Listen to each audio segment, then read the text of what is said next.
Quand vous parlez de Kotombola Fali, Totombola Fali na nini, Totombola Fali na nini, to nuira, to kita batumsus na nini.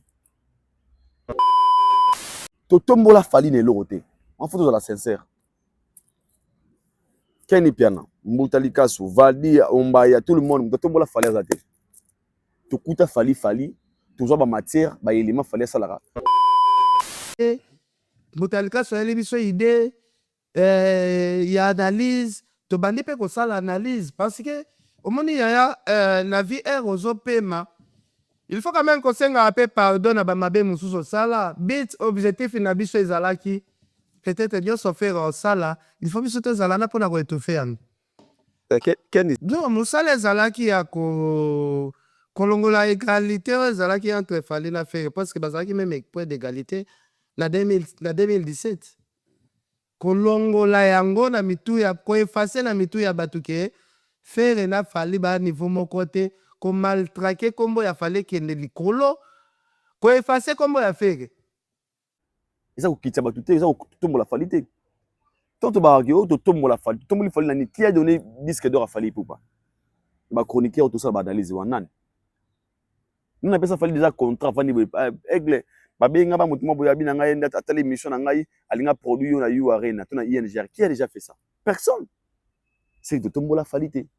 C'est que to lo bande oyo Fali azala ko sala. To zo yango loko la matière, to décortiquer ngo na ba émission na biso, analyse. Alors, de ce point, moi, je ne partage pas même avis que Kenny Piana. Quand on a contre. Contre. Quand j'ai contre. Je ne suis pas pour. Je suis vraiment contre. Nakata Fali. Obilo mobi yawa. Toko misa Fali grand. Toki tabatu. Bombe limbisanga pona. Na tourne question. Tu vois, monde on ou badwa tabiso. Na Congo actuellement mise nini. Aleki Fali.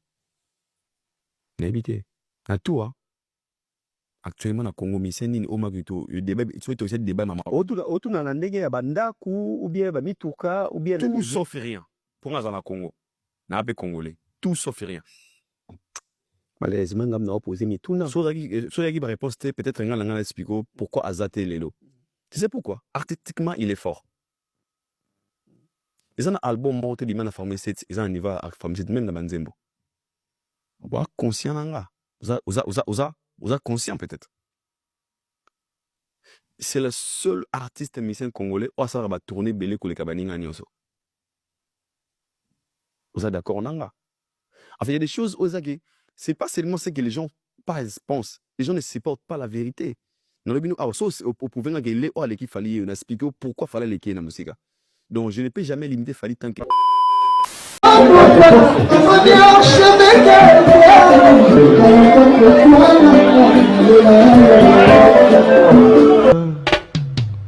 Haïdor Bokwala, le Brésilien Djile Kouyaté.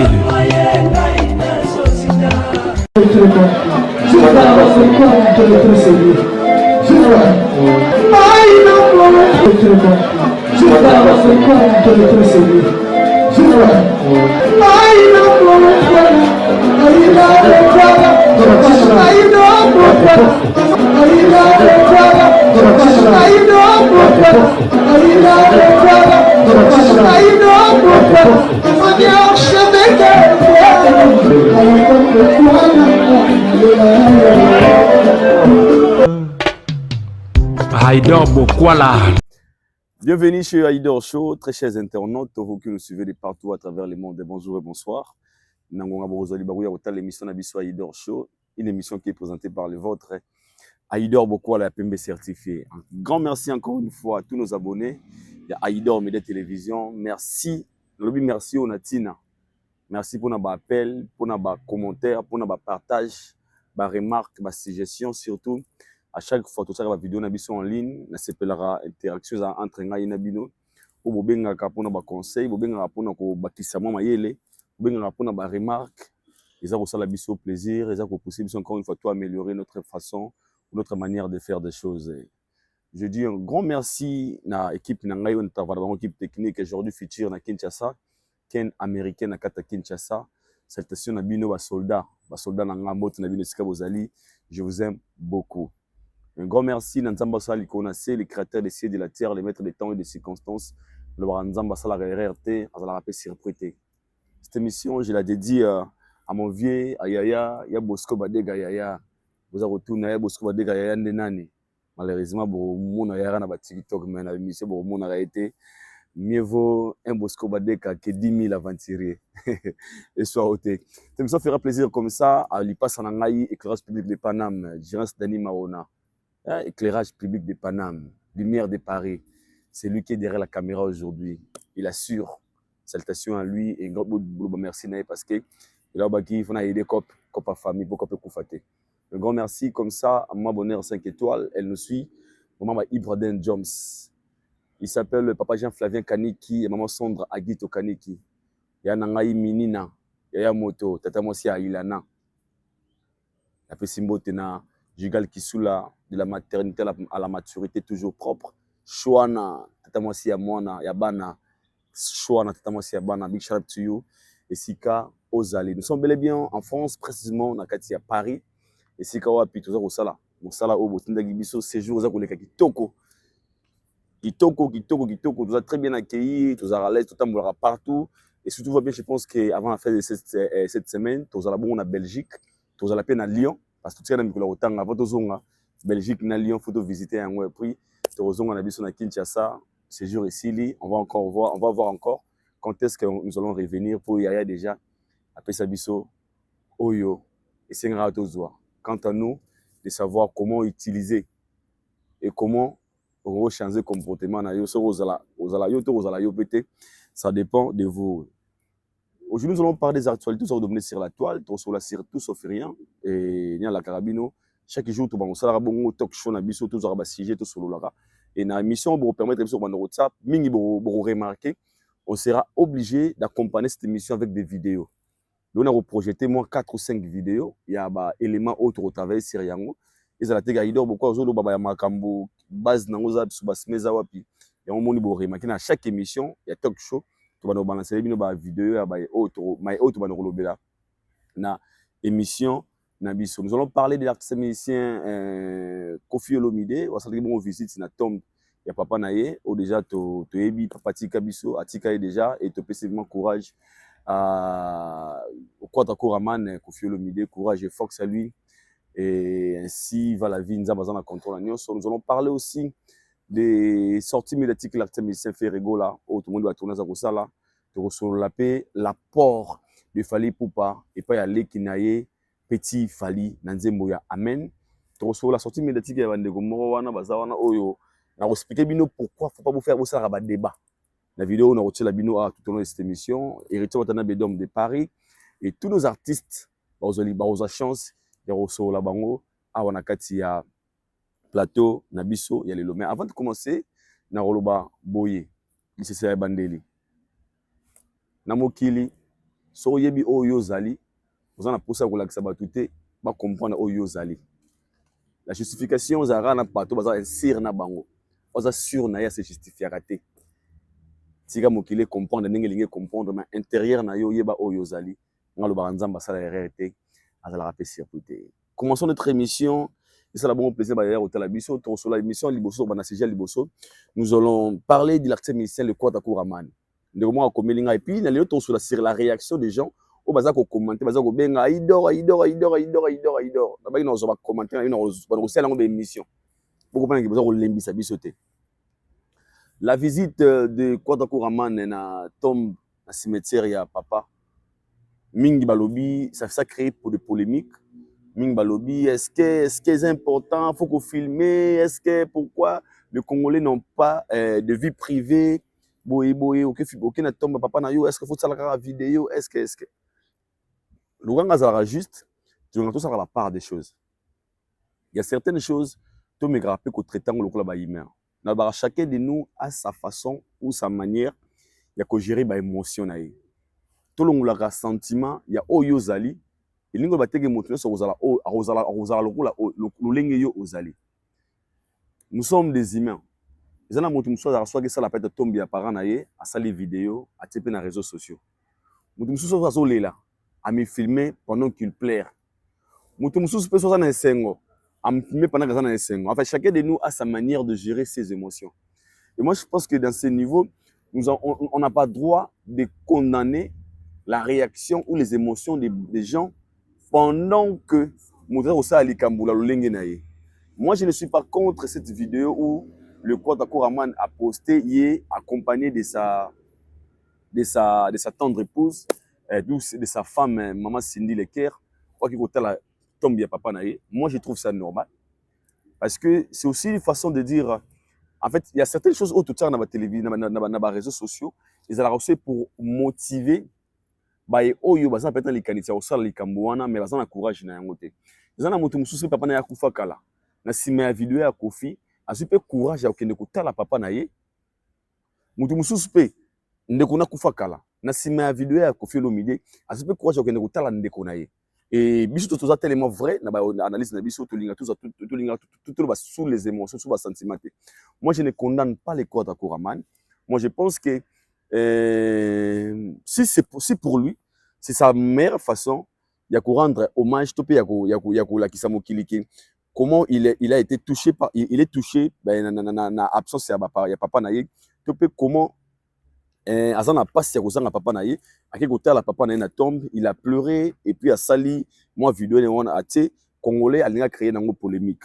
C'est tout ça loin de polémique parce que ceci concerne la vie. Au moins, il y a des gens qui ont. Je me souviens un jour, je me promenais, j'ai croisé un gars qui me dit Aïda beaucoup être cher. Mais c'est bien sûr parce que nous tous, maman, papa, vivant, vivant, nous avons proche. Et cette personne a émis douleur de perdre un être cher. Alors cette personne, tu ne peux jamais nous convaincre. Ce qui a moni mamsou salama pour la mutu wana est anormal comme on a mutu ko filmer boué. Alors je ne sais pas pour votre point de vue mais pour moi je trouve rien de mal na vidéo ya les Kwata Koraman oyo ayaki na tombe ya papa na ye pour na ko s'incliner pour na ko en fait moi ko rendre visite na yango et ko tsango na sur la toile nga personnellement na moni on mabete. Quant à vous au bazar la sepel nango te ça je sais pas chacun est libre aussi de comprendre des choses telles Yalingi, mais pour moi, je trouve ça vraiment normal selon Aïdor Bokwala, l'international. Donc, pour notre dossier avec Quadra, et puis, on a profité pour nous comment le bac Aïdor Bokwala. On s'est constamment en aïo, on s'est analyse à Kofi, mais on obéit sur la promotion. La promotion, c'est payant, mais communiquer, c'est gratuit. Moi, je ne fais pas la promotion, il y a hippodrome de Vincennes, parce que je n'ai jamais été payé. Mais je peux communiquer sur l'événement.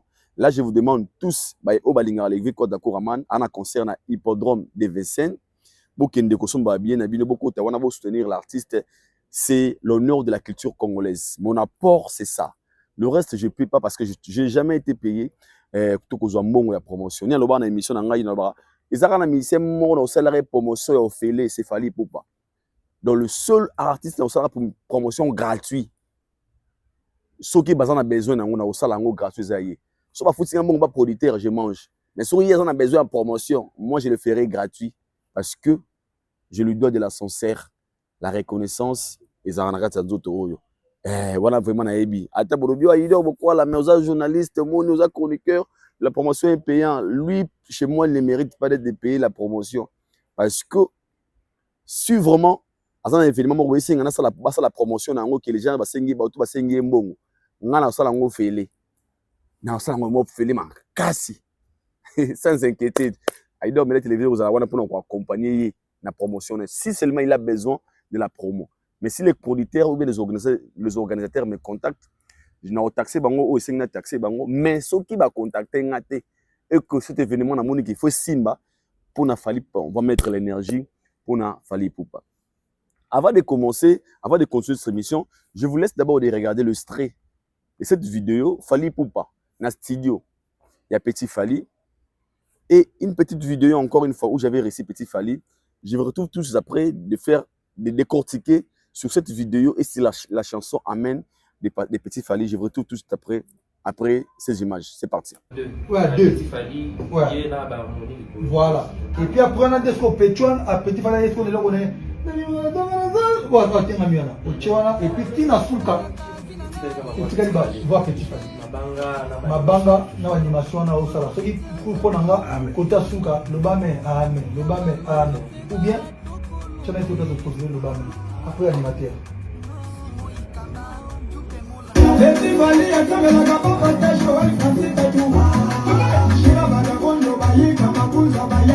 Jeanne Kalem. Oui, amen. C'est comme si Amen Wana tu as parlé de ton histoire. Est-ce ton histoire vécue ou bien par rapport à l'inspiration? Souvent, inspiration Amen. Bon, ils ont inspiration. Ils ont inspiration. Et oui, qui est plus Angela puis à Bonjambe. Nalingaka vie na ngai faut changer. Nazolela bapasi na ngai ya bomone. Alléluia. Molokoti motomole nzanza malala.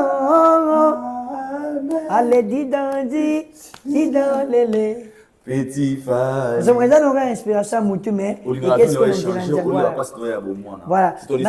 Nalongola bisika noti na banjila na baba. Bisika noti na ba mituka. Nalonga ngaye changer et comme appelle le quoi ba yaya, le quoi ba aigle Fally Ipupa, le quoi bato ba bonga, bato ba kompe bisika ba zalelo. Yo na gravi na ngaye changer. Voici ça. Tout le monde va extraire clip nango ou la titoge ya ba licencié. Pendant que ton histoire, tu as dit que tu as une chance de rater. Tu as dit un jour dans la vie. Mais quand tu as toujours dans la clip, quel est le message que vous transmettre qui est au appelé Moutambo Moté. Autant que ma casse pété, ou comme licencié, c'est quoi le message que tu as toujours? Bon, quand tu as classe à tes kobonga. Au côté un peu comme Péliboma. Autant il peut classe comme Péliboma et Angela, mais aux Amaël. Ouais. Bah tu ne peux Angela comme Aliboma ne le peut français. Mais autant, je explique. Très fort. Autant il peut y avoir classe à bien, licencié, gradué, l'équipe est beau, comme Pélibo. Liboma. Na fou, tu ne peux comme Aliboma ne ou Baliba français, puis Aliboma. Ils sont bons. Classe à peine arrêté. Tout le monde va bien sur la Wata, Motona Tembe. Abandaki Bakou, nae, assisipé. Classe à arrêté. Yo Mokunde. Tcha molende classe na retate na sima de alar moi ba $200 moi ba $100 na ko peu professionnel na ko pa yeti abaye na a b c ba d mois p na participer j'ai on a retate ils ont rali kambo mo concentrer mais mi tcho ko to concentrer ma mususu mtike ko yana après pour air antique pele qui n'est tinga antique le qui mais ba cours c'est ça même malin c'est vrai. Tu parles toujours de la reconnaissance dans l'émission Mingolobaka. Au barami na ngaba ingraté. Bete rami c'était sur bateau fallait ça la bolam ou ba ko bengra. Quand tu vois tous ces gens là où fallait assunga le ba pesa mon Congo. Juste la ronderie pour beta c'était une sira. Ngaba ingraté, vous a reconnaissance. Ça ronderie. Bon ngai na ko tina muteke gaida bokala boya falwe mutu boya falite. Ezana mutema mutu. Ta mutamimi afungola mutema. Peu au combien j'appelle reconnaissance la moto là ata ba peso $100,000 kobi que na juste $100,000 pour la moto grâce à lui to ba teke bolo donc quoi la fika qui fallait mais quoi j'ai chacun bobé nani bon exemple que ngai na non on les a vie privée na yo conscience na yo moko ki bo moto esala on se très bien mabe que petit Fally qui na TV a commis un grand na Fally mabe mais si tu as ça n'ingra et j'avais un to botami wa botami lundi o botami mardi o botami mercredi o baby cv na o bongi o atongi mutela mutai mambo sala ngana batila Fally nanga o batila Fally na o ya bebisa o ba bongisa bongisi c'est ça Fally de abonga Fally to fingi ato boye. Voilà la vidéo botu komona awa ezali vidéo ya Fally Ipupa na studio ya Petit Fally. Na vidéo on a rolinga to solola sur les cœurs. Bon permettre ngana za la vraie, bon permettre ngana za la en fait vrai c'est trop dit, bon permettre ngana za la libre. Na loba o sengi fona loba. O ko yana mutu, na o uta na motema, rebima. Nous allons parler des Petit Fally et nous allons parler des Fally Ipupa. Petit Fally, un petit auto bagan na balabala. Petit Fally, un petit où tout le monde connaissait, qui dansait dans des riz, dans des bars, pour demander de l'argent. Il y a des gens où babini sa petite Fally. Je me souviens un jour nazalaki na bandal master mo binangai master nangai ba petit Fally wana to bini sa bangala mo sanga to lia mbisi boy au bini la biso azo yemba so banze bangala aida obokwala omoni petit Fally wana to tinda ba biso ba to tinda petit wana o tindi ya kepe boy seré à l'époque wana to tinda petit wana metala mokili aida o petit wana tango bina na ba kapela wana o pc moi 2000 francs abineli o tala on m'a montré des images des petits Fally. Mais l'histoire des petits Fally, c'est que moi je retiens ils ont moko na le moment où la vérité sincérité ou tamuté mananga petit Fally azana elongia Fally te petit Fally ana voix Fally te petit Fally ana forme ya Fally te petit Fally azana punanga petit Fally azana eloko moko te ozo sangisa na Fally pupa à part les noms de Fally. Je répète ici, petit Fally ana longa Fally te petit Fally ana forme Fally te petit Fally asa loko la Fally te dans rien n'a ni voix donc il y a rien que petit Fally imite chez Fally Poupa à part le nom de Fally Poupa. Mais maintenant il faut se poser des questions. Est-ce que petit Fally c'est le sosie de Fally Poupa? Déjà non, parce que petit Fally a sosie à Fally te petit Fally asa loko la Fally te petit Fally utilise juste le nom de Fally Poupa yango wana et commissaire au Azalelo. Pourquoi j'ai choisi de parler aujourd'hui qu'on décortiquer vidéo automoni nganabino ensemble na studio où Fally Poupa donne de la force à son jeune frère. Je peux aller très loin, à son fils petit Fally. Banzela ba raison est belé. Misu balobi so Fally Poupa azana courage ya oglongolanda kuna ko kina studio ya petit Fally pour na ko coacher à combien plus fort pour aller à Salango pas ambassade bourgeois te comprenez nous sommes en Europe pour aller à Salango et pas nani Robino Mundi Bouté surtout mingi ambassade bourgeois si petit Fally donne de la force ambassade bourgeois à petit Fally pardon c'est quand on a mis le droit il y a pas cette force n'a pas ya ambassade bourgeois. Ah, tout le monde aura des questions. Parce qu'il y a un chrétien pratiquant.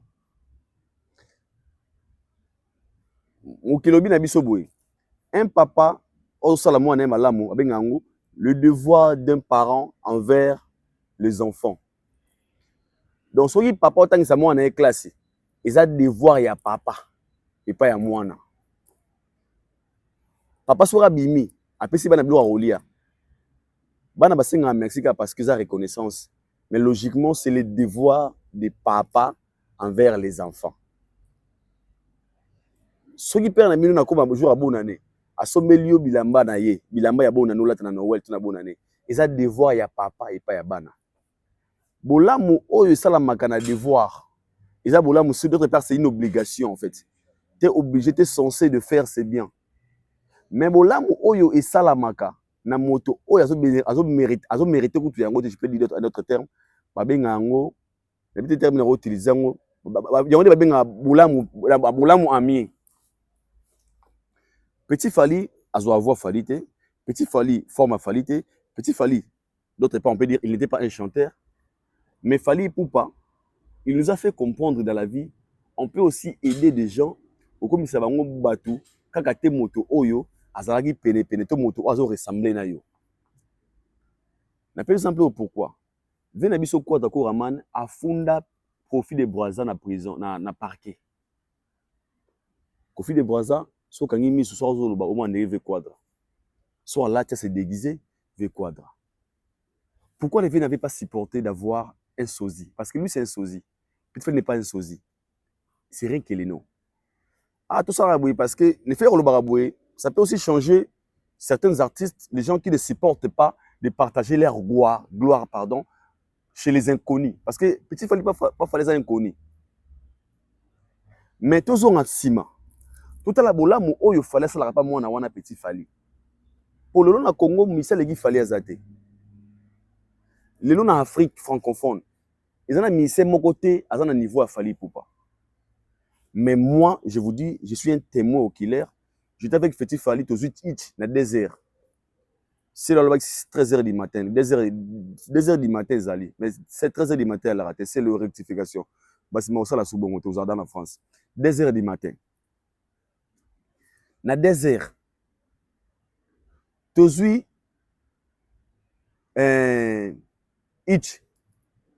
chauffeur à Kumbabiso. Mundibu. Comme Aïdo, le chauffeur qui regarde derrière nous dit, ah, c'est Petit Fally. Je vous jure, on a respecté Petit Jour. Pour le chauffeur, on a yébi n'engate. Attends à YouTube. Attends à Aïdo, mais l'activité. Attends à Baranquinote. C'est oui, c'est Petit Fally. Oh, Petit Fally. Ah, je t'aime bien. Et après, ici, on va prendre une photo. Hein. So Zongi, le messie en question a dit Petit Fally pas nani. Après, moi, je suis fan de Fally Poupa, mais j'aime aussi, je t'aime aussi.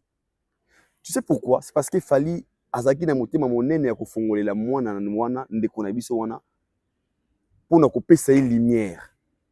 Oyo zaki obligation te, mais zaki volonté par amour. Na par exemple pourquoi? Pour na kozonga na sima ba yo balobaga. Ba Fally o ba niveau ba komi nango pourquoi ba bendaka baninga te parce que la discours qu'on est nango. Fally vraiment comme danger, a benda ba tout le monde plairait. Plénicher même, tout est très loin. Fally a sunga c'est le scrap dans tout nazi. Aujourd'hui, parmi les aigris, des méchants en la carrière, Fally c'est Léo. Vous comprenez un peu? À l'époque où les gars donnaient de la force dans bande de musiciens, quand on a créé les rivalités entre moi, on a un conseil gratuit. Il faut aussi savoir na nous sunga. Il y a des gens tant nous sunga, ils ont créé rivalité. Mon père me disait, faites attention à qui tu appelles frère. Faites attention à ton entourage parce que certaines personnes ne supportent pas l'élévation des gens. Il y a des gens qui ne supportent pas l'élévation à bateau. Tant que je viens appui, à commission rival. Ou là, c'est ma foute à repacola, comme on m'a payé, à Omda Choko. Soit vous nous ah yo, Aïdor, yo, biso à métier là. Ah, ya, vous avez no mwindo. Dans la soirée, mekako, au commis rival nanga. Alors, Petit Fally, ce sont des gens aujourd'hui, bah ça c'est mot Rosala, loyal. Parce que sur l'année, la langage a fallu pas toucher la loyauté. Même na Mokolasuka, les hommes loyaux, ils abattent au barocota lola. Parce que la loyauté, c'est le principe. Et ça vient du cœur en fait. C'est resté vrai. C'est resté vrai. La direction logique. Fally quitte chez lui à la maison. Fallait appeler ça va force te. Fallait sunga batute. Fallait ça va appuyer. Fallait longo nanda kunae. Petit Fally yeba kité pour votre information. Si vous voulez Fally na studio, Aoka Nzembo, il était intéressé. Aoka ba quoi que Zali, à comprendre qu'il y a des choses à arranger. Il a appelé Divo de Oka Songoki, le producteur de Petit Fally. A commis sur place. Mettez la chanson. Je vais écouter la chanson. Vous savez pourquoi? Parce que Petit Fally marche dans l'image. Et l'image de Fally doit être protégée. Même si le plan de communication, ou un Petit Fally dans l'émission, ou contre moi, on a polémique, parce qu'il marche dans l'image de Fally Poupa. Je ne parle pas de l'image corporelle, non. Le nom de Fally, c'est le nom qui pèse. Net si nga beso na ba na zana mizana ba Aïdor, Fally les blancs de Fally hein. Ce que les blancs de Fally papa au simbi nango. Le noir de Fally. Bobu kana te ozana parler au lomo de radio. Petit Fally d'abima, les blancs Fally obimi, les noirs Fally obimi. Ibo mumene Fally. Pour ceux qui peut te comprendre Fally déjà aux abonnés aux makambo. Fally qui est venu dans studio, comment dans studio a commis Ayoki Nzembo. Tant que Nzembo à comprendre qu'il doit apporter un plus quelque chose na chanson ton projet à moi na eto ya lekinae. Fally est géré par label. Baiming balobia Aïdor beaucoup la bon po anite Fally yembika comme sango featuring est-ce que lo ni ya molonga Fally asali wana ndeko mutu lokola Fally ko na clip droit d'image eza parce que n'importe qui ta ko sala Nzembo na clip na otela longa Fally soit na tembe sala clip na osala longa Fally ba ko kanga Nzembo na wona ulekate na censure Parce que Fali était un artiste professionnel, droit d'image ezali. Mais Fali, au andimi qu'on a studio, va filmer au moment où on a coaché petit, et puis Nasuka, Azui Maloba. Ils ont bien insuffisant. Le Fali là, où andimi a loba nanzembo ya petit ya mutu, et puis andimi a côté na clip. Ils ont bien insuffisant. Les Congolais aiment des choses et son contraire. Tout ce qu'il fallait faire chez ces petits, c'est juste par amour. Parce que quand on a battu au baloba nangai aido beaucoup na pour ça fallait qu'on a clip nangai ba foutre combien. Et pour faire figurer dans clip na o ya invité, c'est pas moins de $50,000. Pas moins de $50,000 pour que fallait qu'on a clip pour ça clip na fallait. Pas moins de $50,000. Mais regardez le niveau dont le messier Atali Petit Oyo, tu vas qu'on négliger lobby ou à se lancer dans la carrière musicale. Alors, qu'est-ce que je peux offrir à ces petits? Qu'est-ce que moi, fallu j'ai? La visibilité. Parce que la visibilité, c'est bénéfique, il y a petit fallu. Le 11e mois, amen. Ce qu'il fallait, il y a un voité. Sauf qu'il fallait le bâti dans la quantité. Il y a des milliers comme 100 000 vignes comme dans les lobes. Et comme parce que le warrior, le fanatique qui aime Fali Poupa, on voit ça partout à travers le monde, ils ont créé leur curiosité. Nanze Moana. Ah, est-ce qu'il fallait chanter? Est-ce qu'il fallait, qu'est-ce qu'il a dit? Il fallait coacher. Et puis, c'est le meilleur cadeau que le Fali peut offrir à petit Fali. Il le fait par amour. Il le fait parce que les petits restent loyaux, les petits restent droiture. Tala sorti médiatique à petit wana. Tala la manière dont il communique pour son grand frère Fali Poupa. Tu sens que ce petit est vrai. Tu sens que ce petit a quelque chose en lui où il est sincère. La sincérité wana. Ils ont attiré Fali envers le petit. Et Fali le fait par son cœur. Ce que bino bolinga qui n'habite Fali en face à ne. So bobolo ba Fali fala yemba. Et bon vient na biso quoi d'accord man o akangisa Kofi de Boaza. Pourquoi Kofi de Boaza a zo avoir na veli na habité quoi. Na procès. Or que on pourrait peut dire que petit wana ndeko na biso petit Kofi de Boaza a bénéficié na moi quelque chose parce que moi nazarana petit Fali na Congo petit na vivra bien. Quand je dis bien, les autres plans comme na comme c'est mbongo bobo yina bobo kabila souté azanga santé azanga 50 ngena otiki na showcase mozaka na ma campagne basenga e mansengi nzembo ya Fali basenga Medei basenga eloko basenga mala basenga chanson bafute otanga montante. Et pourquoi? Parce que le gars qui est sur le baki, lui il est fan de Fali mais il est à la capacité au bien sa Fali na showcase nae. Et on lui a proposé Petit Fali. Et pour lui voir Petit Fali, c'est comme si Fali m'tabeteli. Petit Fali l'art na combat Fali. Ali l'art na combat Fali, l'art matin na poche na combat Fali mais bata elongimo na Fali te. C'est par là n'a pas exemple pour dire quoi? Pour dire à combien le messier a un bon cœur. On nous a vendu na ba illusion l'image mo Fali wana faux mutu, c'est un prétentieux, c'est un orgueilleux. On a ba musicien congolais. Hein. Musicien congolais.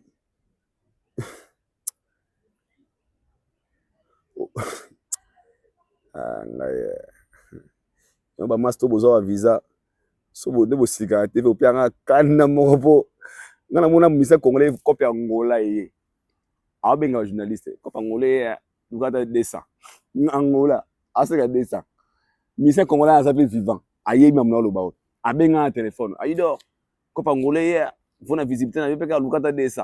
Mais c'est ah star $200 kasi no coach na liste usa passeport nino de sauver des services na pesa 200 pour na linga Angola fo na ngena na tala ndeko nanga mais ce que muta pesa biso ba visa na Air France yo aussi liga.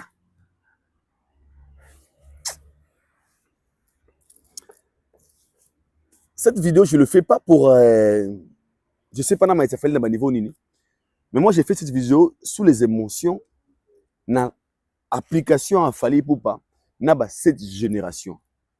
On voit Fali qui poste un mignon à Bram, Fali qui poste à tout moment Robino, comment dirais-je, un binafilé, n'a pas story naïe. Oui, Fali ça poste une story, kozui nini. Quelle visibilité que ça Fali sur la story naïe. Quelle visibilité.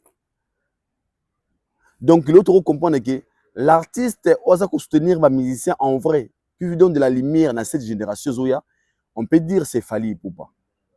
Parce qu'il a ça faire bénéficier Batou na aura na ye na lumière na ye pendant qu'il est encore légende, pendant qu'il est encore au top. Parce que bola mo ko sunga so za ko sunga tant aux na mongo. Tant aux na succès na moment où ko sunga. Ko zate ko si déjà comme da mukuru ma mosil déjà comme lu gasko ndeni ma mosil déjà na pièce ko Batou force. Force on est que nulle part. Mais peut sa force au moment où tu es encore fort, au moment où tu es encore influent, au moment où tu es encore fort, autant que si tu force directement, tu comprends que tes forces sont forcément sincères. C'est ce qu'il fallait faire aujourd'hui.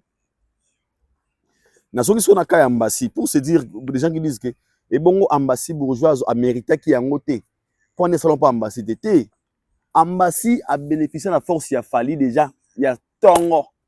Le fait d'être à côté de Fally Ipupa, c'est la lumière, Mandekonanga. Fally, dans ses émissions, il parle des ambassades. Il y a des voyages où Fally Salaraye, n'ambassade, n'a Ginolia, qui n'a pas London. Je ne crois pas qu'un ambassade, à cet instant, a besoin de l'appui de Fally Ipupa. Parce que l'ambassade, à sa carrière, il y a Fally, tous à la sincère, les ambassades, un groupe, un ministère, un compagnie Fally, groupe d'accompagnement. Donc aujourd'hui, l'ambassade peut aller partout. Non, moi j'ai fait You Arena. Vous me connaissez, moi c'est ambassade bourgeois. Il peut être fier de dire ça. Ah, moi je suis ambassade. Il peut montrer même 100 000 vidéos avec Fally Ipupa. Donc ce qu'il fallait déjà donner de la visibilité à l'ambassade bourgeois. On ne peut pas venir ici, tout plaider, qui ne peut pas batougueter. Mais comme il y a ambassade, on a visibilité pour un. Vous avez dit que l'ambassade n'a pas sa visibilité à Fally Ipupa. Oh, il y a Zoa. Il y a visibilité. L'ambassade n'a pas sa Fally, mais si on parle de l'ambassade, pourquoi? Parce qu'il a travaillé avec une légende, avec Fally Ipupa. Nous parlons aussi d'ambassade bourgeois. L'ambassade, où il y a une chance dans la vie, il y a une légende, une superstar qui est Fally Ipupa. Alors arrêtons de confondre des choses. Les cas des petits Fally, les cas d'ambassade à mon côté. Quand l'ambassade était là. L'ambassade, le seul musicien où à l'ouan orchestre, c'est ma musique et banda. Il y a un groupe d'accompagnement, il y a un visa. Il y a 4 ans, il y a 3 ans, il y a Canada, Nakala. Babo tu l'as ba visa, babo tu na selo scram, babo tu na ramna lo mabino. Babo tu l'as passeport, ba 4 pages. Parce que pour les artistes, misa olongona orchestre na bonheur ndeni. Ambassade olongona orchestre Fally maman et poto à Kenda États-Unis. Donc ce que ambassade a déjà bénéficiaire na côté Fally Ipupa. Mais les cas des petits Fally, nous parlons les cas d'un petit Oyo, ngana bien de histoire petit Fally. Les autres lui appellent même comédien. On dit quoi? Petit Fally n'est pas un musicien, c'est un comédien. Mais un comédien qui est coaché par une star, une légende, un Fally Ipupa que nous parlons. Donc ce que Fally, il faut respecter. Aujourd'hui, en Sancerre, il y a Petit Fally. Le level au Petit Fally, comme on a lelo, ils en ont appuyé. En fait, 90% c'est Fally Ipupa.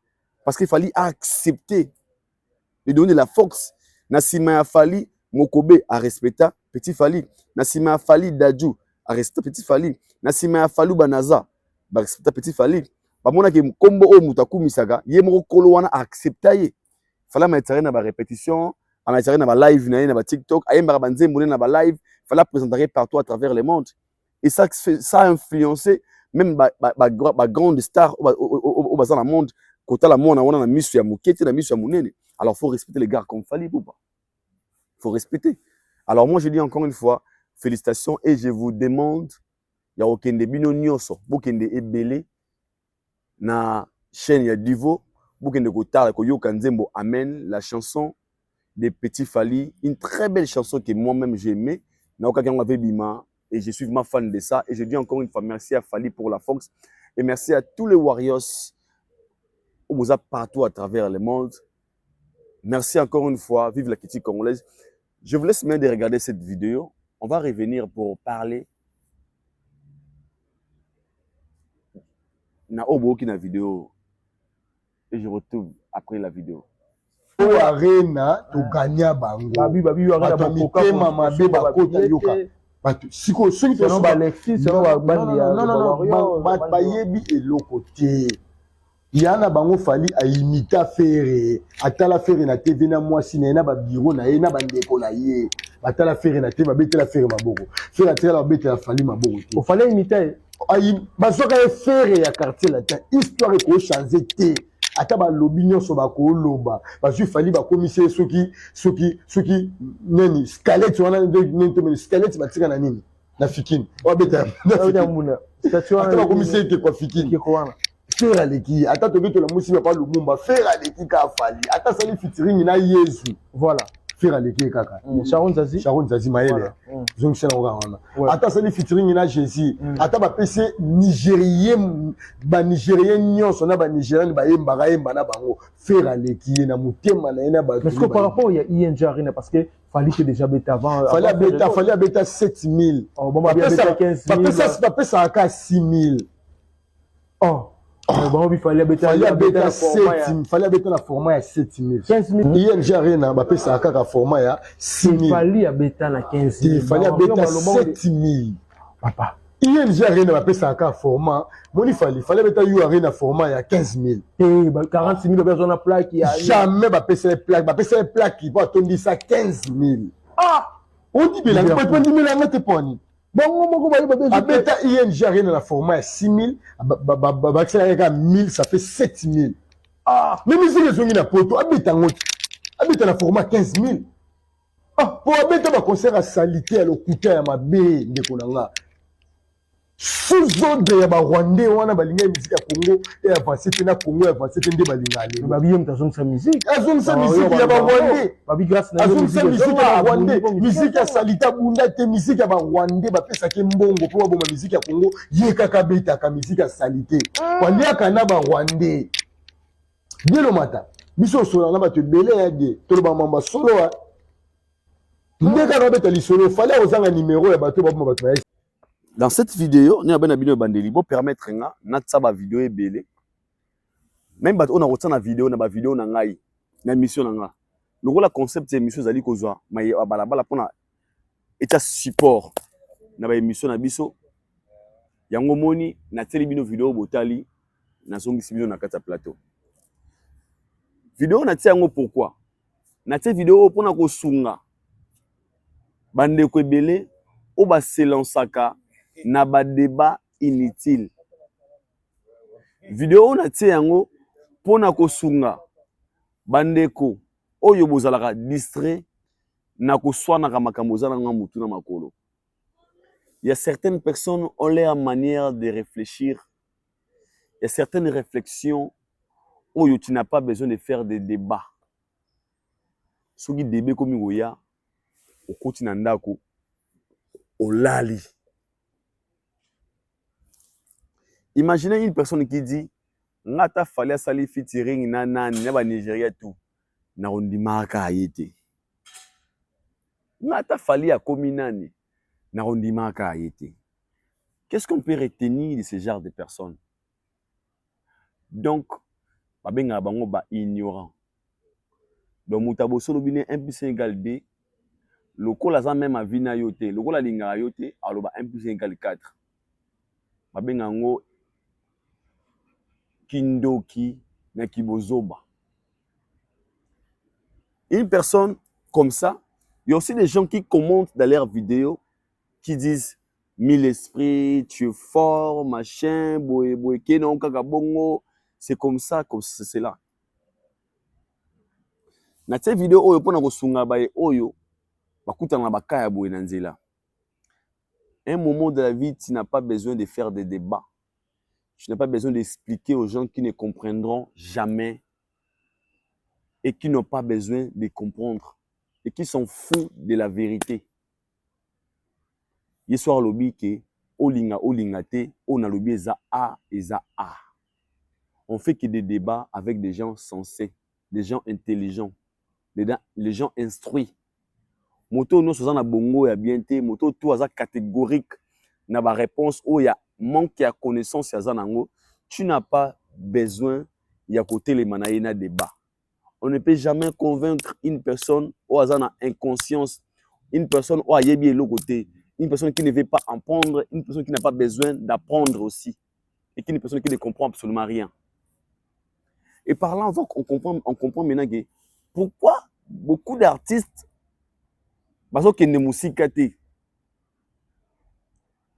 parce que même un fanatique peut pousser à son artiste de mieux travailler. Je répète, même un fan peut booster son artiste de mieux travailler. Le fanatisme, ça tue seulement lorsqu'on te montre la position au Yozate. Posez-vous des questions. Ce genre de fans sont basés sur 10 000. Mission Okende, Musika Nenge, Nini. Fan ya lobby, na otikala jamais qu'on dit ma fali, on ata yembi na ata salini. En fait, jamais ti mukile okufa. Et puis comme il est catégorique, au Congo là qui s'est été il faut comprendre parce que lui c'est là-bas. Lui c'est ça en fait, ça ou rien. Or que ici je parle des fanatiques. Je parle des gens qui communiquent sur les artistes. Un moment, tous à côté, il y a le bango solo. Il y a la position où baza ko occuper na musique pour na ko sunga bango. Et bino moko pe ba musicien. Tant vous vendaka. Vous savez que muto e ko communiquer na kombo nanga. Mais des choses qu'il est en train de dire, ce sont des mensonges. Pour avoir courage à bana bango te. Alors prochaine fois, ne passe plus à la télé parce que tout ce que tu viens de dire à la télé, c'est faux. Et ça en réalité. Pourquoi dans le Bible? Pourquoi? Parce que cette vidéo Nathalie Yango Lelo désert. Il y a une personne qui m'a envoyé. Il m'a dit un truc, oui, choqué, abiaï. On appelle ça conseil dans le banao. Énergie na yo, bomba ngouka na ba débat aux essentiels. Énergie na yo, bomba ngouka na ba débat aux essentiels. Tout ba énergie na yo, bimisa ngouka na bato o baza mieux à comprendre de quoi tu parles en fait. Les gens qui sont mieux de comprendre parce que ceux qui ne sont bien mieux de comprendre ce que nous avons, même ceux qui convaincre bango, personne ne comprendra parce que moto aza ma l'été, moto aza na réflexion à mon cousé, à cause la jamais convaincu, même si on a qui si ba observer ba analyse, on s'allait croquis, on m'sait bilonga ba tolobile tala boye, à comprendre jamais, à comprendre jamais. Mais si on veut faire la différence entre nos artistes, lorsque nous parlons de positionnement ba musiciens, tout dans la télévision pour nous relobaguer, les abongos, tel est un numéro 1, tel est aboué, tel est aboué. Et ça rapporte qu'on nuire ba mission mon sous-souté. Et ça simple vérité. Et cette vérité, c'est la vérité. Pas beaucoup de, pas tout le monde va digérer parce que la vérité, c'est pas tout le monde qui digère la vérité. La vérité est tellement blessante, soyez pas moto quoi à côté. Mais les gens il y a certaines personnes qui supportent la vérité. Au banquier, ça rappelle que le moto a soli a raison. Donc là, je parle aux fanatiques, aux communicateurs, aux gens qui communiquent pour les artistes. Topebino bae au boyamba ba émission. Parce que des fois, nous on a remarqué, les abisso ba pande sango. Tout ça na défaut moko. Tout tika ba bêtiser les cas. Ah, tout monde na kamboza. Ah, té. Au moins, ça clarté. Je sais pas, ça manque à connaissance, tout à ignorance. On regarde certaines choses avec ignorance et on les laisse passer pour abrutir. Ignorant, on va comprendre la vérité. Ce genre de personnes qui communiquent de la sorte, ce genre de personnes, est-ce que pensez-vous que vous avez l'énergie à convaincre mon côté? C'est lui qui a parlé. C'est qu'il y a milliers de personnes à boire. Au point de bango, fallait ça la bien. Ask comme un danger. A comme nani, azagaga et l'autre côté. Babenga bango les gens qui ne supportent, qui n'acceptent pas la situation, la réalité en mine. Pour mon avis, je peux donner un exemple. Tu peux être l'ami où tu connais le passé du président ou des machins. Mais lorsque tu as un statut, tu as commis supérieur que toi, tu es obligé d'accepter le statut que tu as commis dans le siko. Ceux qui sont engagés dans le débat, pour lui, à pour la jamais, parce que pour naïe, o yazo mona, o mutezo dessiné les yezayango. O mutezo dessiné les yezayango. So mutaboye, tant au moyen na débat, tant au moyen na TV, zappé. Les armes fortes que ces gens bazaranango, c'est les injures. À part les injures, ils n'ont rien d'autre à offrir, rien d'autre à donner. Ils n'ont rien d'autre, je dis rien d'autre à offrir ou rien d'autre à donner, à part les injures. Bandeko na nga, oza kotala nga. Nayebi pourquoi na beki c'était dans les Cameroun, on a vu pourquoi na cette vidéo oyo. Ils a système, ils a langage, ils a manière de roloba les Cameroun. Comprenez à qui vous avez affaire. Tala muto ngo soa na yaza ndenge nini. Muto ngo s'engager na débat za ndenge nini. C'est des débats favoris et pas na yo, to pa yo te. L'énergie que tu vas gaspiller, et qu'on gaspille l'énergie pour rien parce que tu es en face d'une personne qui ne comprendront jamais. Parce que y a na kat na bida gende na zabongo ngaya ta sali ndenge nini na kondime jamais. Ngaza jamais, jamais, jamais. C'est ça l'esprit wenge. Parce que l'esprit wenge c'est l'esprit ya ndenge nini ya codé. Donc attends, ça les malamu to kondime parce que son nimi au perdre esprit. Esprit wenge c'est l'esprit au moto. Attends danger au mettre danger parce que danger n'est pas sauver à danger au moins il ira quitter sibiso. Il y a un moment où wenge attaqué na conseil tout le monde conseil solidarité a beti concerté na logique et organisation mais il a créé un numéro nga ba kitanga te a bien go kitsa parce que dans son état d'esprit tout il y a pas des choses naturelles en fait selon eux. Et tout ce qui tout est préparé, il y a un esprit à nuire, un esprit à détruire. C'est ça l'esprit wenge où certaines personnes vont appliquer yango lelo. Alors na tshaki vidéo yo pona ko lakisa bino ete ezana bato musu boko s'engager na débat na bango te. Ezana bato musu boko ko perdre ba énergie na bango te pour na convaincre bango ba comprendre obuno bozali. C'est question d'éducation et question de l'intelligence. Lorsqu'on n'est pas intelligent, on s'engage dans des débats bêtes sans des arguments. C'est la preuve. Il y en a tshaki bino vidéo, on a ébi les pourquoi. Les gens qui m'ont envoyé cette vidéo, nous avons une émission que nous ne sommes pas prêts de s'engager dans ce genre de débat parce que c'est bénéfique pour nous sauter. C'est bénéfique pour nous sauter. Donc c'est la raison pour laquelle je vais décider de vous mettre cette vidéo et avant tout les cas na deuxième émission, autant la vidéo oyo.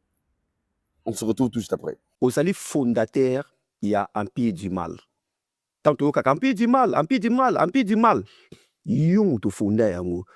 Ezalaka vrai ou faux, yung to sala Empire du mal wana to yokaka. Bon, nazala ika comme leader. On a sangisaki ba Jiresi Malele, ba Fife Siwa, ba Grace Temo, ba Malika, tozalaki ba Magali Kongolo. Ndazaki na équipe presque ya bato ebele. Après ba Mbutalika soufe ba ye parce que ba valide tambo déjà bazalaki après ba Mbutalika souaye. Mbutalika souaye biso idée ya analyse, to bandi pe ko sala analyse parce que au moment ya na vie ozopema. Il faut quand même qu'on s'enga appel pardon à Bamabe Moussou Sala. Bit objectif na biso ezalaki. Peut-être Dieu s'en faire sala. Il faut biso to zalana pour na ko étouffer. Ken c'est là on répond nga malembe la question na tuna. Na bi bien. Na zo répondre wango. On zimi que yo mutu osala Empire du mal. Oto yo kaka. Or keza fali abatute, keza batu ya falite, yo po travaka na bureau ya falite. Ça veut dire vous créer Empire du mal na bino à côté. Idée wana oyo zwa osangisa bato nyonso ozotanga bakombo wana nyonso wana lelo kozwa makanisi wana idée na bino ezalaki musala nango nini? Non, musala ezalaki ya kolongola égalité ezalaki entre Fali na Ferre parce que bazalaki même point d'égalité na 2017 kolongola yango na mitu ya koefase na mitu ya bato ke Ferre na Fali ba niveau moko te ko maltraquer kombo ya Fali kende likolo ko effacer kombo ya Ferre na ko décourager Ferre amimisaka son album te. Est-ce que salaire nango ezalaki li futi nango ezalaki na musala bobanda osala parce que yo muto zali lokwa leader nango salaire nango nzambe kaka récompenser biso lelo tout le monde oazalaki na kati Empire de mal à se retrouver visa et pesami salaire ezaka à tout le monde amoni mikili pesa blague te na Congo wana bozo ba bo ça la fondation moko boye que fondation na pino tout bo se retrouver na fondation obino bo sali po kitisa Ferre bobo ma carrière ya Ferre Ferre azala décourager Ferre ayo kaka chaque fois finga kaye soki ofingi ye parce que okakobimisa te abimisa album te boba donc netina niveau ya mosika ya kofinga na mamo aboti ye totikala okoma na niveau ya botravaille mingi na banzela wana. Alors Fally azalaki d'accord na makambo bino bozosala? Bon, nga na loba totikala jamais kosala réunion moko na Fally pour na loba Fally azalaki d'accord. Voilà. Botali vidéo wana. Et cette vidéo, il y a Ken Piana. Dans cette vidéo, ce que moi j'ai retenu, c'est on avait créé l'empire des mâles pour étouffer Ferregola pour Nakotombo la Fally. Moi, je pense que certaines communications, mais baraté, Ken Piana que j'ai sali là où tu es, chez mon frère, John Mabenarido, baba frère, ouais. Bah Ken Piana, baba frère, Nabiso, parce que bah Ken Piana, Babiso ba idor beaucoup to tika la toujours reconnaissant parce que ba Ken Piana baza parmi batu o lelo, moi je suis très fier. Ya le bango haute tu vois, j'ai connu des gens mais Ken c'est parmi les bonnes personnes on a yeba na vie nanga. J'ai eu le temps de fréquenter Ken Piana. On a eu le temps de passer des moments ensemble. Nayebi le cœur de ces messieurs. Nayebi te muta changera mais na tika la reconnaissance, nous sommes comme ça. Il y a la reconnaissance. Ken Piana booster sur la visibilité. Otoza lelo ba Ken Piana, ils ont vraiment contribué. Là, faut être sincère. Mais nga ba ko kabola ko pesa avis contraire na moto, eza ko yina moto te. Moment commentaire na émission na nga lobby, Aïdor yo Mombaya ne kate calcule pas, yo ling na vie Mombaya. Non, Mombaya c'est mon frère. Yo bo remara mona sur la émission mususu na Charlie Prince Mombaya ya contredire ngo. Dans cette émission, il y a légende. Il y a contredisant émission légende. Et le ngolangane ko zala bande côté. Dans cette émission, il y a dernièrement na bossa na ngote, il y a contredisant ngo. Pour une vie contraire, il y a une vie mort ngate. Tant la vie contraire, il a mis le droit de faire ses analyses. Tant qu'il y a fini ngate, tant qu'il y a injurié ngate, je ne peux jamais na silika pour na sali analyse na ye. Nous ne sommes pas comme ça. On a réponse à c'est pour na on a comment qui wana. Donc, ça, c'est moi. OK? Ken Piana, dans l'émission à Ken Piana, mais il y a mingi parti. Pour nga comment nga bongo, mais ça l'émission va tenir parti. Oh, Aïdor, pourquoi la monnaie? Yo, dans l'émission, il y a vu mon bel, il y a Empire du Mal, yo, ça qui semble, mais Ken a confirmé que Empire du Mal a été créé pour nuire les autres pour retomber la Fally. Toi, bien, Empire du Mal a été créé pour nuire les autres pour retomber la Fally. Quand vous parlez de retomber la Fally, totombola la Fally na nini, totombola Fally na nini, to nuira, to kita batu mususu na nini. Parce qu'à ce que moi je sache, on a yebezali, quand on fait des analyses, to le blaraka ka tozara o muzaza osala, to la kisi yango na mokili. Le concept il y a émission analyse au mbout quelqu'un soit une idéologie wana, c'était pour analyser na ba actualité ça ko dominer sur la toile. Et ça coïncidait à cette époque où les artistes musiciens ne se produisaient pas en Europe. La personne qui beaucoup plus sollicitée dans le concert, c'était Fally Ipupa. Donc ça arrivait des fois, tous en 7, 8, 15, 6, 7, 10 sujets naïe. Batum sous sujet moko. Donc pour na batu ko nuire batu, ezane ko bambola mu o mutsa ko sala tu vois. Moi je ne sais pas les concepts, tout na évité la manière dont Ken Piana prenait ces concepts d'analyse. Mais nga na part nanga na banda koloba yango ezali koloba haute voix ce que Fally fait et puis ko ba pe ya haute voix o baninga musu baza ko sala to tombola Fally ne loroté en faut de la sincère Ken Piana Mbutali Kasu Valdi Ombaya tout le monde to tombola Fally azate to kuta Fally to zo ba matière ba élément Fally salara to travailler quand je dis travailler après c'est biso ba élément en fait akebeta masamba débat et ça bah matière on peut parler sur un événement qui va se passer à Congo Brazzaville Tolobeli yango il est le premier artiste musicien à le faire bon les autres va sala yango té et ça réalité à Québec à Bercy à l'époque il est le premier artiste à le faire Bercy ba musu ba sala yango té toto ba ko tombola ko kitaba musu ko tombola zanini ko kitaba zanini ko kitaba musu za boy mutasali album abeti album sali succès yo yobité nzembo wane pola ndeko kitisa. Mais nous sommes conscients que Au moment où nous on fait des analyses, c'est Fally qui est au top. Contre, pas MP, je suis contre la réponse de Ken Piana. Au moment où Ken dit Toto Moulaga, Bato, Fally, c'était pas les beats. Je ne sais pas. Soyez pas dans les agis, bon, peut-être némo le gars a une guerre privée na Fally pour na faire rigola. Mais pour nous autres, c'était pas le cas.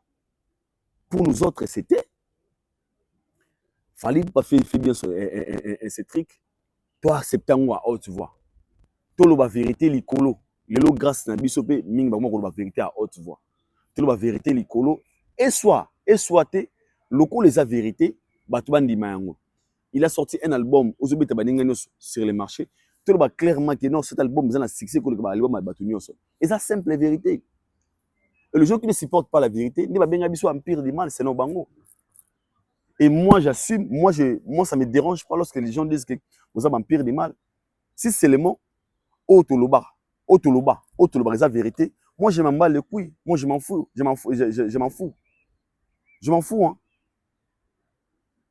Donc moi je ne venais pas essayer de dire que tes abongo ezaki concept no boto ay ko tombola Fally pour nga na mona muta tombola Fally te. Na mona be muta kidi sa bazo traité. Toloba ma auto mona, toloba na auto mona pas ba musicien biso ba sala. Si tu fais bien ton travail, on a produit, on dit ya tu fais bien. Si tu fais pas bien, on dit tu ne fais pas bien. Et ça ko kitsa ba tuté, ça ko tombola Fally te. Tant to ba auto tombola Fally, tombola Fally nani qui a donné disque d'or à Fally pour pas. Ba chroniqueur tout ça ba analyse wanan. Nous n'avons pas fait déjà contrat fani aigle babenga ba mutumo boya bina ngai ndata tele mission na ngai alinga produit na U Arena tuna INGR qui a déjà fait ça personne c'est que tombola Fally te c'est que to lobande oyo Fally azala ko sala to zo yango lokola matière to décortiquer ngo na ba mission na biso analyse. Alors de ce point moi je ne partage pas même avis que Ken Piana ko to wana manaza contre quand j'ai contre je suis pas pour, je suis vraiment contre. Parce que moi, je me vois très mal de voir une personne m'envoyer une vidéo pour me dire que mon isiko, il y a analyse, il y a analyse, on a la télévision, aujourd'hui, l'artiste congolais le plus titré de l'histoire, c'est Fally Ipupa. Aujourd'hui, la position qu'il occupe aujourd'hui, personne atteindra niveau naïe. Tout ce que je dis ici, c'est la vérité. C'est lui qui peut le contredire. Venez avec des arguments. Et ça, c'est vrai. Et ça, la réalité. On peut donner un exemple, tout cas en Nigeria. On va citer les noms de Burna Boy, les noms de Rema Boy. Ce sont les artistes qui sont au top aujourd'hui. Et ça, vérité. Ok, en Tanzanie, Diamond, Harmonize. Et ça, vérité. Et ça, la vérité. Mais lorsqu'on parle de Fally, ça dérange. En fait, moi, je pense que c'est les noms de Fally pour pas qui dérange. Est-ce que dérange Rabino Tamba Benga Kabino Yopo na catalyste ou un empire du mal? Non, mais pourquoi Cardino empire du mal? Parce que et là Tabino empire du mal. Moi, ngai na ba tout mon talba pour détruire un accepterango. Empire du mal c'est quoi ça non? Les gens qui disent la vérité. Est-ce que qu'il a mis to fallait l'équipe ferré, fallait l'équipe Kofi, fallait l'équipe Batoinette se Béléona. C'est la vérité. Et on a eu empire du mal. C'est la vérité. Et quand on les dit, c'est pas pour nuire les autres. Et c'est la vérité. Quand tu dis ça, comme Yuma. Mais jour où on a dit qu'il fallait faux musicien, l'autre, à grand esprit. Allez, on met comme un grand esprit. Et nous, on reste des gens là. Mais je reste dans la vérité. Les empires du mal, bien sûr, mais parce que je suis dans la vérité, c'est tout. Est-ce que Binomoko Tango, Zalara Peme na Fally, ou bien vous Zalara Peme Ninaye, Ndebo Tinti Kaka, Makamopo Baptiste, Moussouba Kita, Fallait Zakari Kolo, parce que c'est un travail. Métier, ils ont codé que Bokita Babisi, c'est tout. Il faut Tinti Fally, les Bosso, Bango. Non, c'est pas moi dans le Bango, et ça public, m'te le Bango. Yamou Pesa Binokomo, il y a un peu du man. Les autres Koloba, Yumoko. Ozoka Fally en takenani. Fally a un bon chanteur ou bien grand chanteur. Fally c'est un artiste complet. Moi je le limite pas comme un chanteur. Fally c'est un artiste, c'est tout un art. Nakata Fally. Obilo mobi yawa to komisa Fally grand to kitsabat. Bombe limbisanga pona na tune question tu wa monde wona o badwa ta biso. Na Congo actuellement mi nini aleki Fally. N'habité. Na toi actuellement na Congo miseni ni omagito le débat tu es débat maman auto na ndenge ya bandaku ou bien ba mituka ou bien tout sauf rien pour nga na Congo na pe congolais tout sauf rien malheureusement ngam na opposé mituna so yaki ba réponse peut-être nga expliquer pourquoi azate lelo Tu sais pourquoi? Artistiquement, il est fort. Ils ont un album monté du man à former 7, ils ont un niveau à former 7, même dans Banzembo. Vous êtes conscient, là. Vous êtes conscient peut-être.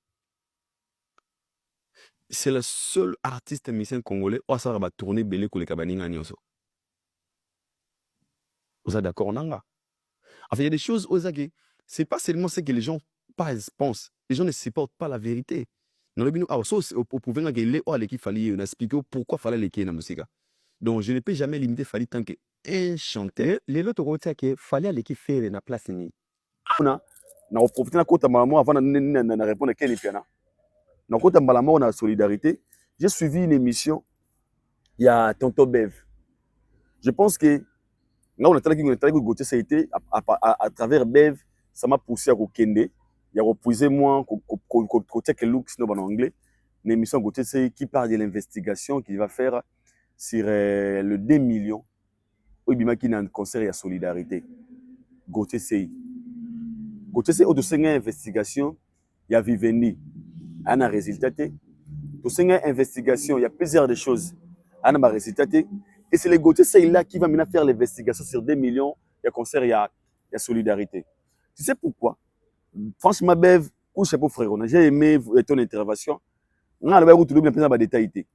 Bev, au moins important, Bev, même avec 2 millions, 1 million, et on ne jamais dans l'organisation, dans la mission, et de ce point, il a raison parce que Gims ne peut jamais jouer pour 300 000 $. Ni Fally Poupa, ni Youssoufa. Il n'y a pas de concert à Bercy. Donc, si c'était le concert de cachet, et même gouvernement, il y a un million, il y a un solo, 2 millions, il y a un lorsque vous demandez l'investigation, c'est bit de quoi? Tonton Bev, félicitations. Mais c'est que seulement un amour ni moi, genre. Moi, je pense que la personne autour de l'Obéla Makamo, Tonton Bev, ils ont Gauthier Seité, ils ont Mombaya. Mombaya, ils ont Moutunabiso. Gauthier Seité, ils ont des Tintin. Moi, ils ont un bon terme. Pour moi, Gauthier Seité, je le considère comme un gars. En fait, je ne sais pas s'il est intelligent de vrai. Pour n'avoir limité Maïla Moutouté, c'est un gars qui a ma casse à gravité. Mais il a la sagesse. Pour. Parce qu'on a vu dans la Bosco dernièrement. Il est au moins important dans l'émission. Ah, mais ça, il monsieur c'est aux Amaïl était. Moi, c'est au cas de prince. Avant que ça fasse un Moutouké, les gars. Parce que quand tu es là, Moutouké, c'est tout au Koufa. Donc, il y a un réflexe. Avant que ça presse dans la Moutouké, et si, il y a un ça. Mais si on a un niveau où ça presse dans l'hôtel, c'est qu'on l'église au Banagizoba. En fait, moi, ça qui est ndoki. Il y a pas sa classité. Na ke toilette, parce que c'est pas na terre, na ke ciment. Avant na bima, na mis bateau. Pour na lumba soloté, faut na se nettoyer. Et c'est comme ça m'a été. Ouais, ça va réflexe en fait. C'est bon, il faut ça déjà. Mais ça na ba muso passer dans l'hôtel. En fait, soko tiki da bongo obima solo na mis bateau. C'est que au dépasser niveau ya kozala en fait, au dépasser niveau ya kozala, c'est peut-être le terme que je peux utiliser ici. Les gens bilongo muso esenga oye kula na classe T. Ba bengilongo intelligente. Mais aux anango parce que c'est en fait to vivre à yango il faut apprendre ça faut avoir faut avoir connaissance na yango en fait déjà moi je ne peux là je parle à mon frère Bev l'intello pratiquant masananga bini à Boga mais regarde la télévision pour vanda na ba expliquer Gauthier c'est ma investigation parce que na tiki bino vidéo o na ti awa ya jeune wana ba sei ba ça le ba jeune oyo alors le ata fallait mbina oh Michael Jackson na nondi megate donc nous avons convaincre était dans c'est ba niveau wana déjà donc tu vas jamais lui convaincre na likambo o amoni fallait à na kati parce que là c'est en fait ça c'est le plus comme un en fait à côté dimaga jamais likambo o fallait à na kati parce que pour lui partout où fallait être ma colonaye et za la malamu c'est qu'ils amabe cool. Donc, Moutouloura Gauthier c'est une investigation à 2 millions. Na projet un concert caritatif. Moi, je trouve ça un peu normal. Parce que lui, c'est sa vie en fait. C'est un gars qui n'est pas d'abord sûr de lui. Il doute de tout. Et il ne maîtrise absolument rien dans la musique, dans l'investigation, dans tout en fait. En fait, il est. Non. Non, on va utiliser parce qu'ils appellent très faux. Moi, je réserve par rapport à moi, mon tour na éducation dans un yango. Donc moi, je pense que Bev, moi et toi, on ne peut pas s'adresser à Gauthier, c'est plutôt à Mumbaya. Parce que Mumbaya, c'est un gars intelligent. Mumbaya est intelligent que Gauthier, c'est à Rosanne Sengo, ça, Mumbaya, ça pour appuyer ma guimanaï. Parce que pour Gauthier, c'est ça, il dit, Paul, je me suis dit, Gauthier, on a TV. Au moins, Mumbaya, tu as compris que je lobby. Tu vois un peu? C'est un ignorant. Mumbaya, un gars qui connaît la vérité, je peux dire. Donc, ce qu'on a nanda kunayo. Bana, bakina classe basungara. Moi na moko, azara toujours brillant, soyez, il s'occupe de ses devoirs. Mais moi bien que moi na soyez ngaba les mingi. Faut avoir peur le jour où tu verras la personne ou akindara ya la classe avec avec des devoirs comme beta bali makasi. Faut maintenant kolandelayer parce que c'est pas son lignée, c'est pas sa vie. Lui, quand il rentre à la maison, il est obligé d'avoir ses cahiers et aussi la devoir. Donc, on a fait tout l'année à Mumbaya na biso. Parce que Mumbaya a plus de conscience que Gauthier Sey. Mais cette émission, on a remarqué que na monika obetiga Gauthier Sey na ebité Mumbaya. Et puis obeta Mumbaya te mais ça pika ododi pika Mumbaya oteka moi do. Ça lève moi bien. Moi tenga c'est Mumbaya na beteke lo bien ça ndodage moi do. Ça lui moi bien. Ça l'a bien. Je te console ah ndeko na ngai. Et puis Mumbaya ta l'émission na baki ah Aïdor a raison, waouh. Il s'est retrouvé. Mais ce qu'on fait, il faut bêtir, c'est que clair, bêtir. Parce que dans cette émission, tu as parlé de gens qui n'ont pas maîtrisé le concept de ces concerts, de gens qui parlent des choses qu'ils ont ramassées dans la rue. On va faire ma preuve. Il y a ma besoin de Macambo.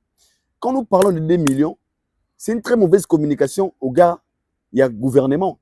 Parce que tu as oh, c'est que Mboka va faire est 2 millions à Marambaboui. En fait, les choses sont moins chères. Et moi, je pense que la personne autour de la Marambo, moi, Mingi, c'était vraiment de s'adresser à la sortie médiatique de Mumbaya. Donc, les gens qui ont été Mr. Fallo, les gars, ils ont été mais je me suis Aïdor beaucoup là. Na moni Mumbaya, bitika stamika mai na vie mais ça se comprend, c'est la famille donc rien à dire. Le plus important, j'ai aimé l'intervention des tontons. C'est comme ça, dénoncer des choses où tout la maîtrise nango. Dans la zone où tu maîtriser, si on peut parler, il faut parler à haute voix, pas pour se détruire, pas pour se nuire. Le jour où on a la télévision, moi, au monde qui a le kuta, botan à comme on a botan la miniature. Botan à nous, il faut bon. Tant que tu fais tant que tu fais tant que reste dans les arguments intellectuels, tant que reste cohérent dans nos propos, pas déborder, on a mis le droit de ne pas partager même ma vie. Parce que moi, je ne venais pas ici consommer ce que on a lobby, on a mon gazan en côté. Nandi ma 2 millions, on a eu une ma coloté. Nandi ma 2 millions, on a eu gazan en côté. Gauthier Sey, il peut parler parce que Gauthier Sey, on a mon Gauthier Sey, le gars là. Non, mais le gars sango. Tara sango, bien que ça, John Abina. Oui. Mounenga na mobile, ta fouille mounene. Mais à Siliki, pour na, debout comme la solidarité. Il y a bien un John Apoani. Qu'est-ce que, pendant qu'il avait appelé sa question, il y avait la guerre à l'est du pays. Mais à mon avis, quand a été, il y a un descensé de ça et ça, il y a un concert à solidarité. Ce sont des gens, au point de déjà, parce qu'on a un numéro, na monté ma fali. Tous les bango, te bal bamoula, musique fallait aller. De ce côté, moi, je trouve ça normal. Moi, je pense que Gauthier Sey, calculer Gauthier Sey, c'est perdre de l'énergie inutile. Donc, moi, dans mon Gauthier Sey, en fait, je me sens très mal placé de venir, Sey, investigation, ça, énergie, pour les cas. Mais il y a des gens, automobiles, qui ont toujours ça, la toro lobby là. Et j'ai aimé l'intervention de Marc Etabou. Marc Etabou a dit un truc très capital, très important. Et puis, Bev le moins important, on a cité dans la mission, Bev Lobby, le fait de réunir ces artistes et que France 24, RFI, médias français, Lobby Liango, ça a déjà réussi parce que le message est passé. Il y a un concert à solidarité pour Est Moka et les médias internationaux. Et puis, ça réunit les artistes internationaux au bazar kilo la musique à monde. C'est déjà un message qui est passé. J'ai aimé. Et je pense que cette vidéo, et que vous allez bénéficier vraiment concerné parce que Gauthier Sey et moi je me pour ngana Gauthier Sey aloba ING EU Arena et Mabundi babaki songo 5 000 na mona Virginie Manganga 30 000 billets vendus papa eve donc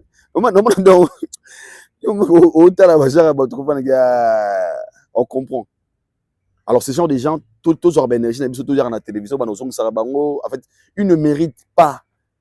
Là, ignorant à vie parce que nous on avance, nous on fait des recherches, nous on veut encore évoluer dans le domaine de la monde au moins, tu vois, nous sommes invités au lobby vraiment félicitations à toi, l'intello pratiquant, pour l'intervention, on ligne oye, ko nettoyer, ko zongisa, ndeko na biso Mumbai na nzela par rapport à titre, pour le titre au tsabika, beve ya beti au Mumbai, on comprend c'est azora ngam, parce que c'est Iber, na mama ramita pour musique. C'est ça soit depuis Kinshasa. Nous sommes arrivés à la fin. Je vous laisse de regarder cette vidéo. Avant de vous laisser, je vous dis déjà bye bye. Merci à tout Batali Bisso partout à travers le monde. La famille Sakina Loba toujours vous communiquer sur notre devoir et votre droit. Un grand merci à Balingara Bisso, PT. Vous avez mis le droit à Kwaïr Bisso. Parce que anglais Balobaga, you don't need to be loved by everybody. Some people they will hate you for no reason. Aux apôtres ils n'ont pas battu sauter, mais nous sans raison. Ils ont loi à nature, loi à vie parce que Jésus ou qui pour ma mission tout vivre vie éternelle ils ont ba teka ki ba sengi barabas donc si va la vie moi je vous dis je vous aime beaucoup on se retrouve au prochain numéro d'ici là portez-vous bien que Allah vous bénisse ciao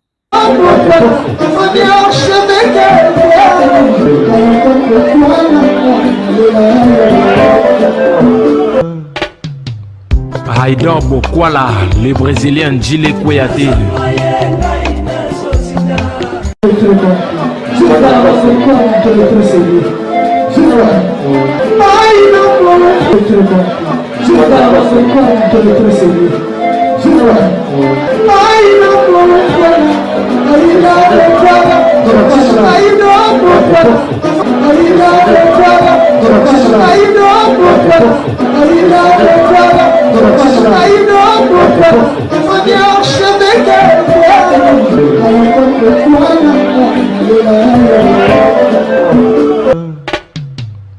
Haïdor Bokwala.